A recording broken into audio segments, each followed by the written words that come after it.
Bonjour. Voilà, ça fait à peu près 2 minutes que j'essaye de faire une intro, je n'y arrive pas, du coup je ne vais pas faire d'intro. Enfin si, l'intro c'est que j'arrive pas à faire d'intro. Voilà, c'est pour dire à quel point ça fait longtemps que j'ai pas fait de vidéo sur YouTube. On se retrouve après non pas une absence de 2 ans, mais une absence de je sais pas combien de temps, parce que cette vidéo sortira après les tops de l'année, même si je la tourne avant. Ça va être une vidéo un peu vlog, parce que je vais expliquer pourquoi pendant 2 ans je n'ai pas fait de vidéo. De toute manière, si ça ne vous intéresse pas spécialement, vous pouvez aller directement à ce timecode où je parle du top 10 des films que j'ai vus cette année, mais qui ne font pas partie de l'année 2019, enfin bref. Allez là-bas, vous comprendrez quand même de quoi je parle. Du coup, pourquoi je n'ai pas sorti de vidéo pendant 2 ans, outre la vidéo que j'ai sortie plus tôt dans l'année, mais on y reviendra. Déjà, parce que quand j'ai sorti la vidéo des flops et des tops de l'année 2017, j'étais en terminale. Du coup, vous voyez où est-ce que je veux en venir, j'avais le bac à préparer. Je préférais me consacrer à mes études plutôt qu'à ma chaîne YouTube, surtout qu'au vu de mes résultats, mieux fallait que je m'accroche. Au final, j'ai eu mon bac avec mention assez bien et je suis plutôt content. Du coup, j'avais fini mes études. Et à partir de là, le lycée c'est fini et j'étais tranquille. Puis l'été est arrivé et c'est quand j'ai le plus de temps que je le consacre pas. J'avais entre la flamme de le faire, puis plein de choses à faire, puis je voulais un peu profiter de mes vacances. Je voulais pas tellement travailler, même si je l'ai fait quand même en quelque sorte. Je voulais pas trop aller sur ma chaîne YouTube. Ensuite, il y a eu la fac. Là encore, je n'avais pas spécialement envie de me reconsacrer à ma chaîne YouTube. J'avais pas grand chose qui me venait. J'ai toujours des textes là, je peux avoir des vidéos qui peuvent être faites, mais je sais pas, j'arrivais pas à trouver quelque chose qui me plaisait à dire, surtout que 2018 a été tellement chargé pour moi que j'ai pas pu me consacrer vraiment beaucoup au cinéma. Vous avez dû le remarquer dans la vidéo des tops, mais effectivement j'ai déménagé. Ça explique aussi pourquoi cette année je n'ai pas fait de vidéo, c'est parce que j'ai eu mon déménagement, mes études, ma vie personnelle a fait que j'avais pas spécialement envie de me consacrer sur YouTube. Mais maintenant la question c'est, est-ce que ça veut dire que pendant ces 2 ans je n'ai absolument rien fait? Non, fort heureusement. Déjà, même si ça paraît évident, je vais quand même le dire, j'ai continué de m'intéresser au cinéma. C'est pas parce que pendant 2 ans j'ai pas été présent sur YouTube que je me suis désintéressé du cinéma. Au contraire, au vu des retours que j'ai eu sur ma vidéo des flops et des tops, j'ai eu des retours plutôt négatifs. Si vous regardez le ratio pouce bleu, pouce rouge, je crois qu'on est sur du 50-50. J'avoue que sur le début ça m'avait fait mal et je comprenais pas trop. Puis j'ai revu les vidéos. Et là j'ai compris, je manquais clairement d'argumentation, c'était pas fluide et c'était pas bien construit. Du coup ce que j'ai fait pendant ces 2 ans, c'est que j'ai lu, bon pas énormément, mais j'ai lu quand même quelques livres sur le cinéma, sur l'analyse filmique, sur l'écriture d'un scénario. Enfin j'ai pas fini, j'en suis en plein dedans. Et donc au fur et à mesure ça m'a permis d'avoir un œil nouveau sur le cinéma et de gagner en maturité. Et ça déjà c'est plutôt bien, mais ce n'est pas tout. Vous avez pu le remarquer, j'ai changé de caméra. Avant je tournais avec un caméscope et maintenant je tourne avec un réflexe, un Nikon D5300. Bon, vous doutez que si cet investissement servait à améliorer mes vidéos, bon, c'est bien, mais ça n'a pas énormément servi. Je m'en suis servi pour faire des photos, parce que oui, ça fait, alors je vais pas dire 2 ans, parce que ça va même faire plus, que je me consacre à la photo et ça va faire 1 an et demi à peu près, un peu moins, que j'ai cet appareil et donc je le fais sur réflexe. Avant je le faisais sur portable. Au moment où je parle, j'imagine que je vais mettre des photos pour vous montrer un petit peu qu'est-ce qu'il en ressort. Et évidemment j'ai un compte Instagram, voilà, donc vous le verrez dans la description, comme ça vous pourrez regarder toutes mes photos. J'ai pris des notes. J'ai un ami, Jean, coucou Jean, si tu regardes cette vidéo, voilà, qui est aussi connu sous le nom de Monsieur Cinéphilus. C'est un bon copain qui fait un podcast mensuel et je me suis donné comme objectif de faire une chronique audio par mois en fonction de ses podcasts. C'est lui qui a un petit peu lancé le truc, il m'a un petit peu motivé pour que je fasse une chronique. Donc du coup il y a déjà ma première chronique qui est en ligne sur SoundCloud et je ne pense pas les uploader sur ma chaîne YouTube, je pense que ça restera là-bas. Et je vais essayer de continuer de faire ça une fois par mois de faire une chronique qui parle de cinéma ou qui porte la réflexion autour du cinéma. J'ai une chaîne secondaire. Et ça fait des années que je l'ai, cette chaîne secondaire, et j'en ai jamais parlé. Je l'ai jamais évoqué. Quand j'étais actif dessus, je l'étais plus trop sur cette chaîne. Donc je me voyais mal sortir une vidéo pour dire « Hey, j'ai une chaîne secondaire, allez la voir !» Surtout que j'y poste de tout et n'importe quoi. Je ne suis pas complètement absent de la plateforme depuis 2 ans. Du coup cette chaîne, on va la mettre en fiche. Donc normalement, il y a un petit truc qui s'affiche ici. Et je suis comme tous les grands youtubeurs, parce que ça y est, je peux mettre une affiche là, voilà. J'ai sorti un court-métrage. Je vais pas revenir sur la genèse de ce court-métrage, parce que tout est expliqué dans la description et je reviendrai un petit peu plus tard dans cette vidéo. C'était pour ma fac. C'était une sorte de court-métrage de fin d'année, si je peux dire ça comme ça, même si je suis pas dans une école de cinéma, hein. C'est un court-métrage avant tout pour la fac, bien plus que pour la chaîne YouTube. C'est juste que j'en ai profité pour le mettre sur YouTube.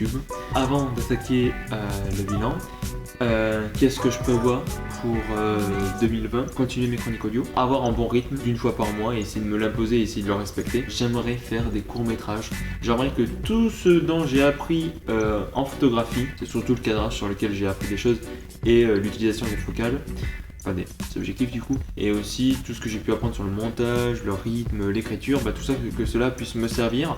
Et j'aimerais faire plusieurs courts-métrages tout au long de l'année, mais vraiment des courts-métrages sérieux, pas des courts-métrages comme j'ai pu faire cette année avec la trilogie du cheval. Voilà, pour ceux qui connaissent pas, c'est sur la chaîne secondaire. C'est complètement con, hein, je crois bien.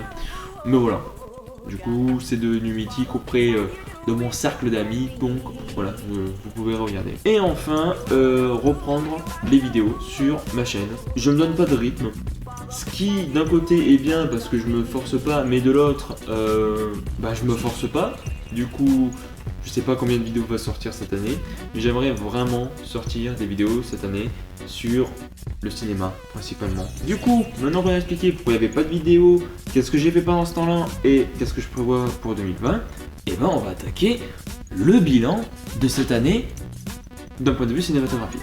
J'ai découvert 127 films cette année, dont 76 qui ne sont pas sortis en 2019. J'ai visionné 168 films, donc c'est-à-dire qu'il y en a 41 que j'ai revus. Au total, j'ai vu 173 films. Spider-Man Into the Spider-Verse, je l'ai vu 4 fois. Joker, je l'ai vu 2 fois. Et Arrête-moi si tu peux, je l'ai vu 2 fois aussi. Hier, pendant que je préparais cette vidéo, j'ai mis par écrit tous les films que j'ai vus. Enfin, ça, c'est une liste que j'ai tenue tout au long de l'année. Donc là, vous pouvez le voir.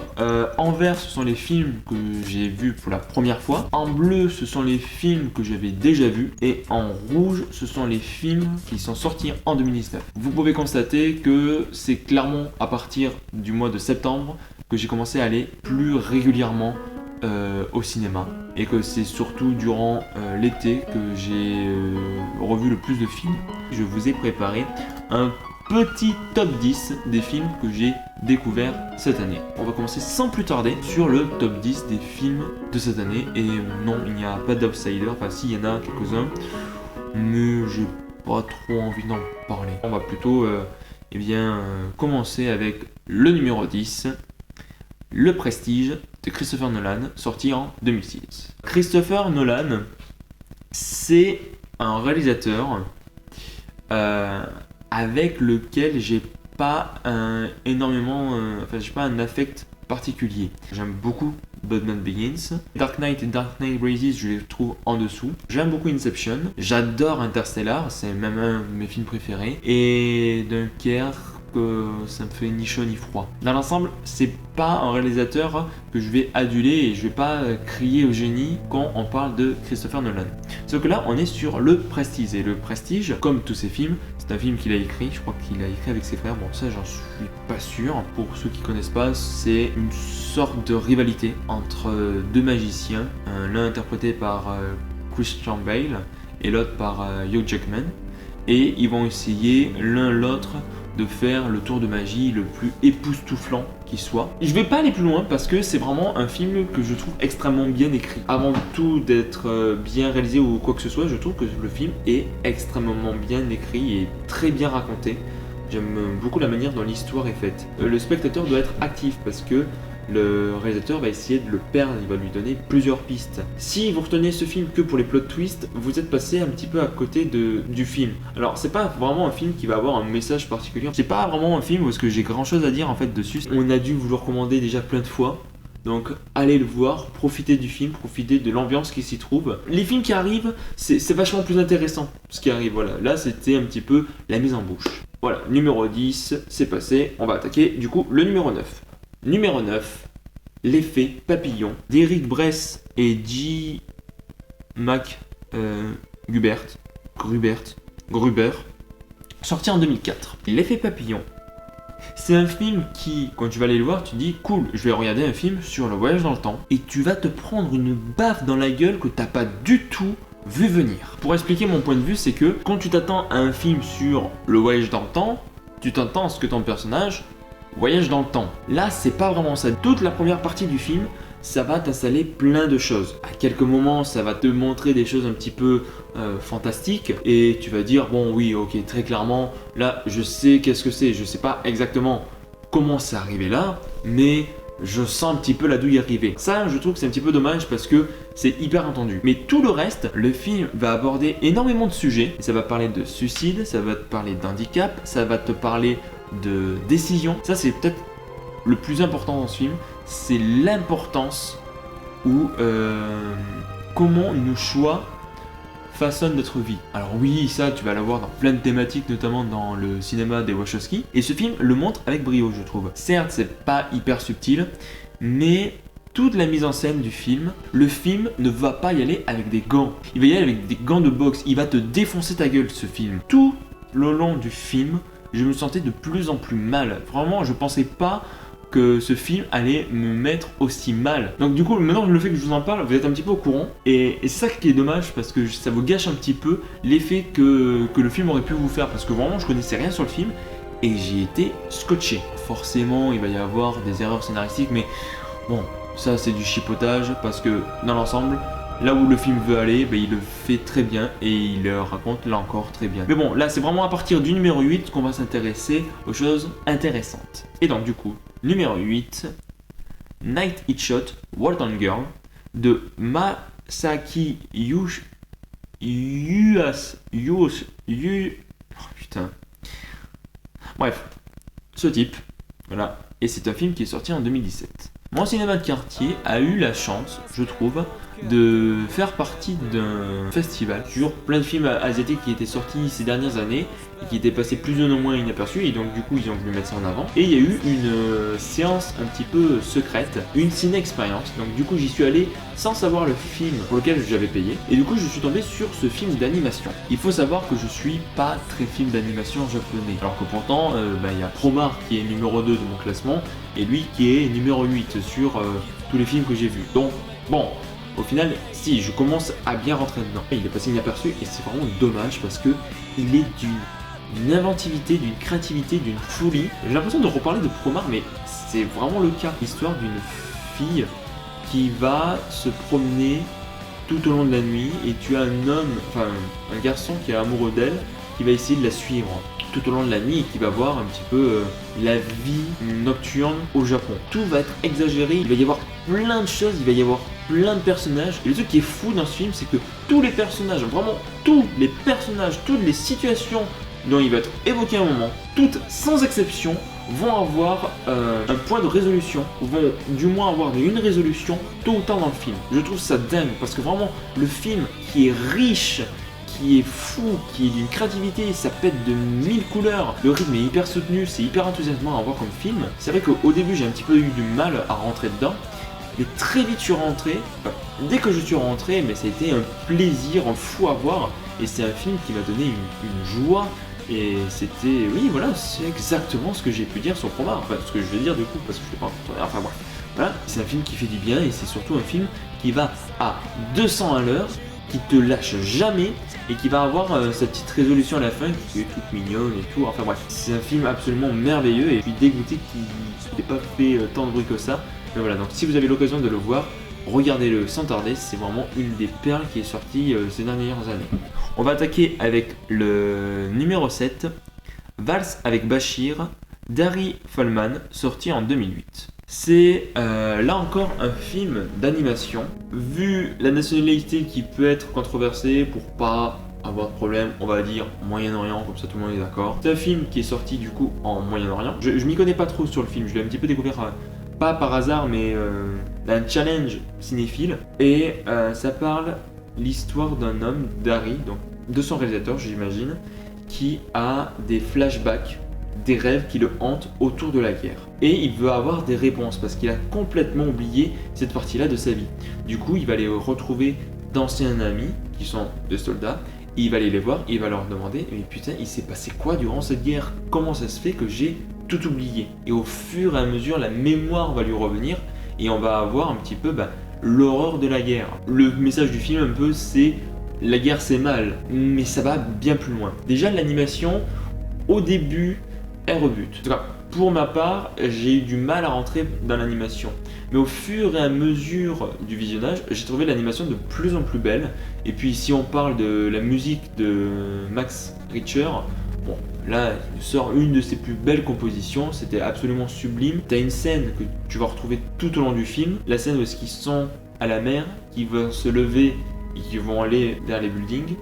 C'est justement c'est l'affiche du film, c'est absolument sublime. Et cette scène va revenir plusieurs fois dans le film, et au fur et à mesure qu'elle va revenir, justement, elle va devenir de plus en plus longue. C'est un film, un film choc, là encore une baffe. Quand j'ai fini le film, je me suis mis à pleurer. C'était juste des larmes qui ont coulé. J'arrivais pas à contrôler cette émotion, j'étais triste, j'étais mal, j'étais déchiré. Là encore, tu le vois pas venir. Ça raconte juste des soldats qui partent à la guerre. Et au fur et à mesure que le film avance, tu ressens l'horreur, tu ressens la psychologie des personnages, tu ressens comme la guerre peut te hanter des années après. C'est, un film bouleversant, déchirant, enfin tout ce que vous voulez. C'est vraiment un film qui vaut le détour. Mais je ne le recommanderais pas à tout le monde.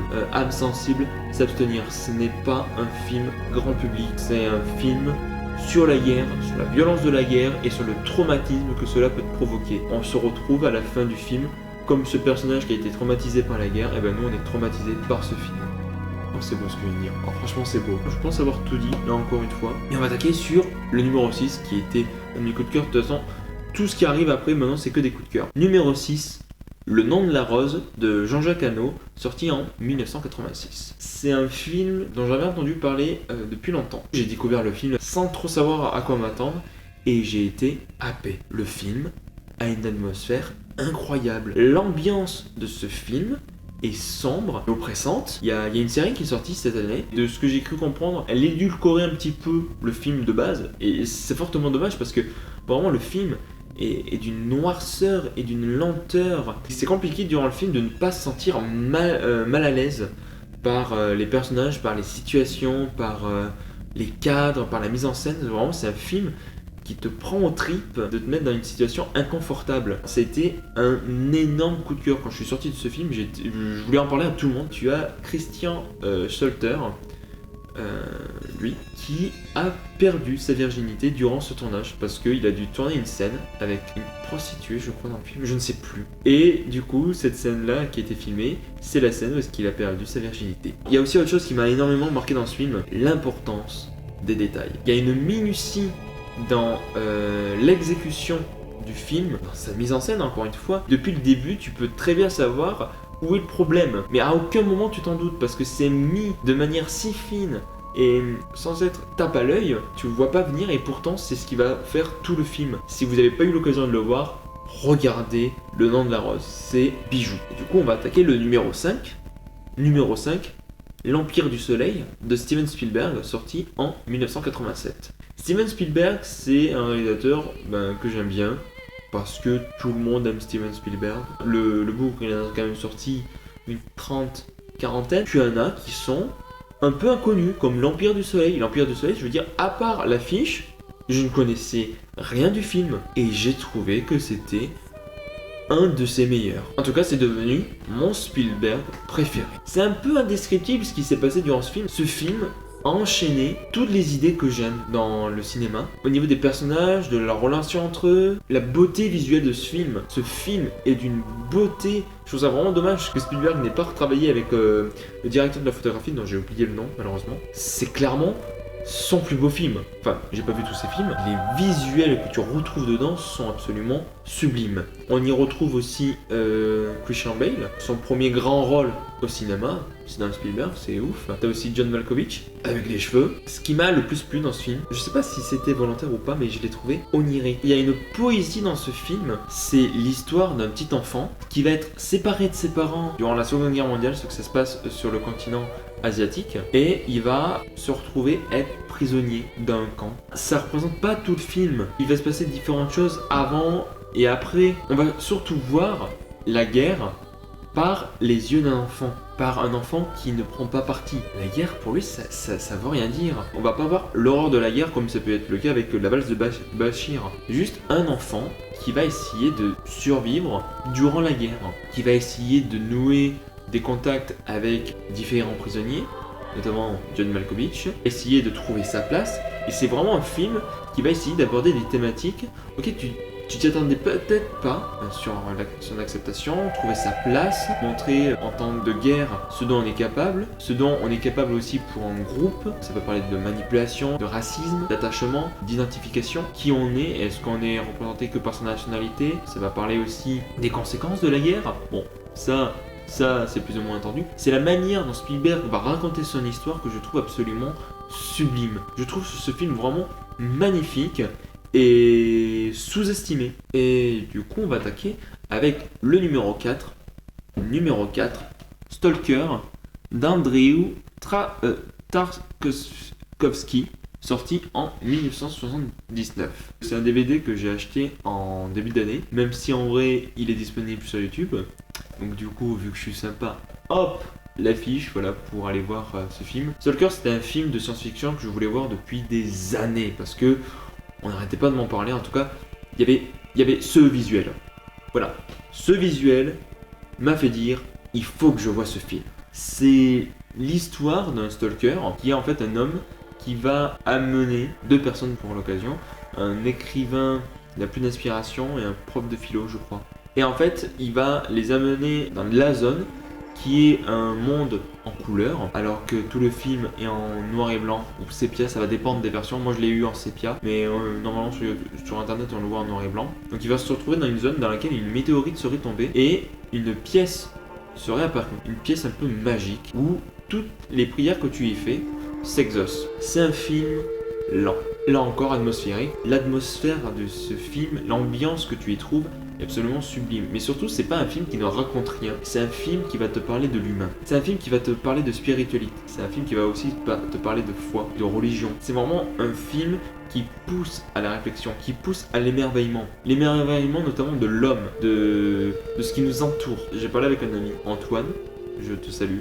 Si tu vois cette vidéo, j'espère que tu verras cette vidéo. Et je sais que tu es très content que je parle de ce film. En parlant, il me l'a comparé à Ad Astra.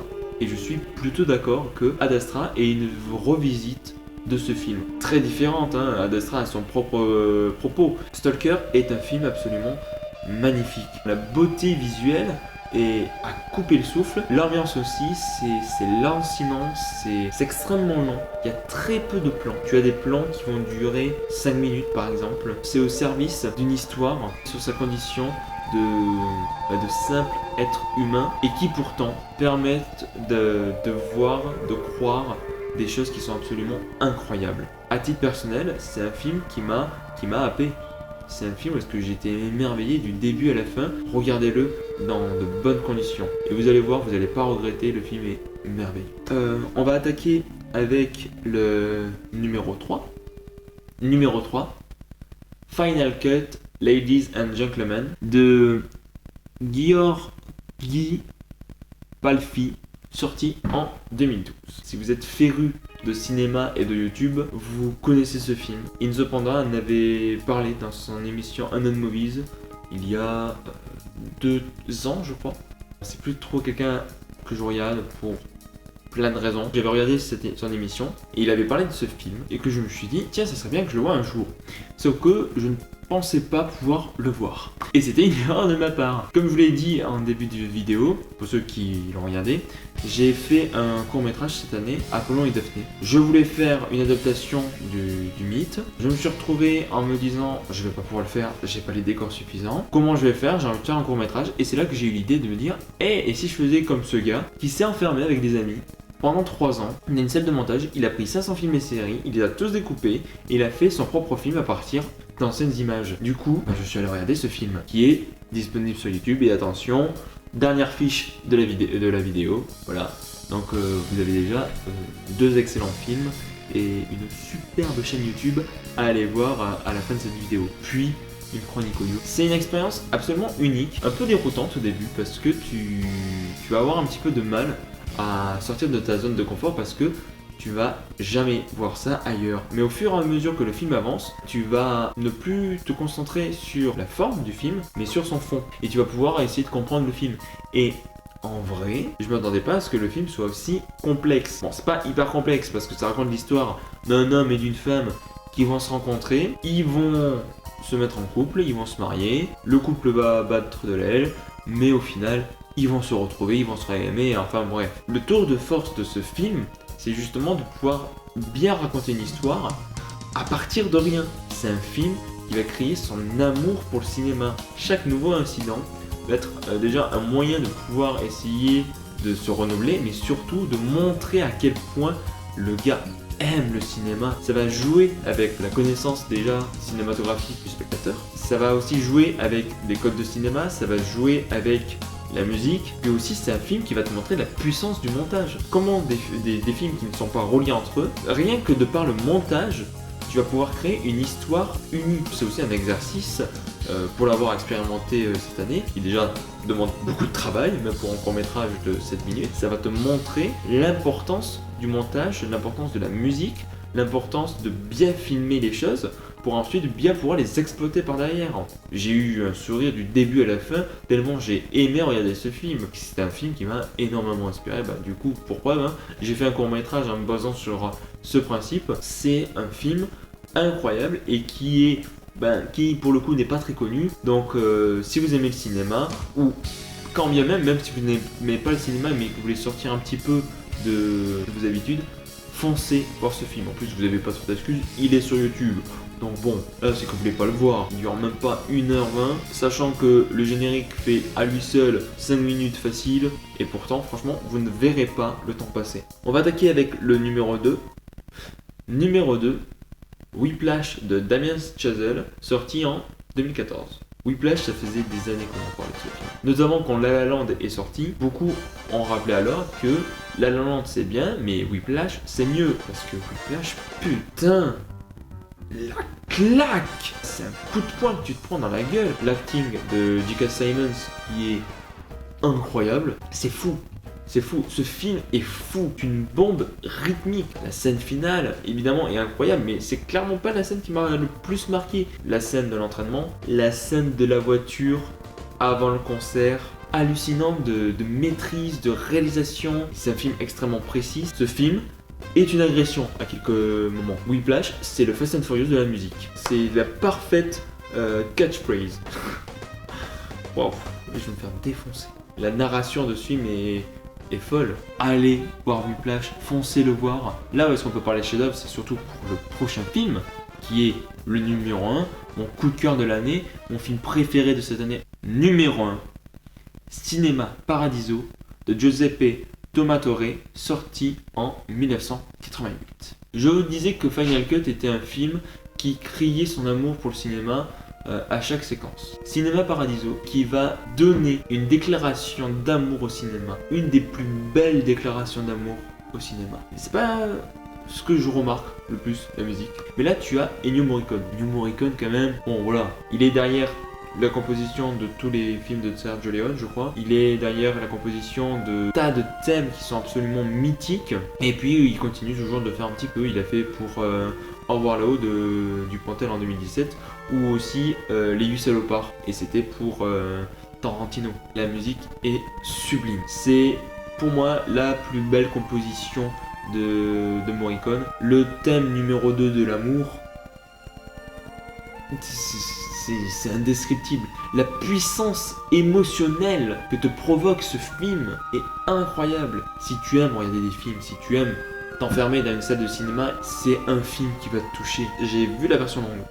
Je sais pas quelle est la différence avec la version courte, mais j'ai pas envie de savoir. J'ai envie de rester sur cette version longue. Qui en plus va avoir un message derrière qui va te raconter comment le cinéma va tourner tout autour de la vie d'un homme, mais aussi il va mettre en parallèle l'amour envers le cinéma et l'amour charnel. C'est un film aussi plutôt pessimiste, je trouve, qui va montrer que l'artiste va devoir être confronté à faire des choix entre son travail et entre ses relations. C'est surtout un film qui va te parler de cinéma et de ce que toi tu vas apporter au cinéma et de ce que le cinéma va t'apporter. Il va te montrer un petit peu toute la richesse que tu peux trouver et notamment le côté sacré du cinéma, que c'est plus que de l'amour mais c'est clairement un respect envers le cinéma. C'est la plus belle déclaration autour du cinéma. C'est vraiment mon film préféré de cette année. C'est un film qui n'a pas vieilli, dont les thématiques abordées sont toujours d'actualité et qui est absolument merveilleux. Voilà, je me répète.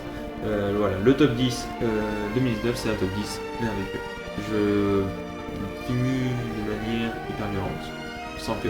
Si, avec un cut. Merci d'avoir suivi cette vidéo. À partir de cette vidéo, j'espère me relancer sur les vidéos YouTube. J'espère que vous allez avoir une année cinématographique merveilleuse. Le cinéma est le plus grand de tous les arts. Au fur et à mesure que les années avancent, je suis de plus en plus convaincu que le cinéma c'est le plus bel art qui existe sur Terre, que le cinéma perdure, existe pour toujours, que l'amour pour le cinéma soit toujours là, et on se dit à plus tard.